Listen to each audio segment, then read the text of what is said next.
কি দেখা যায়? হ্যাঁ? এটা কি নিছো তুমি? হাতে কি নিছো জুনজুন? ভাইয়া ভাইয়ার খালি চুল দেবে নিচে করে ভাইয়া চুল কেটে দিয়ে দিছে।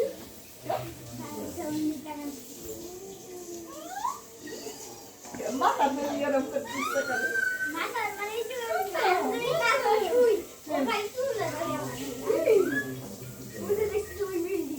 ওই সব দেখতে ভালো লাগে।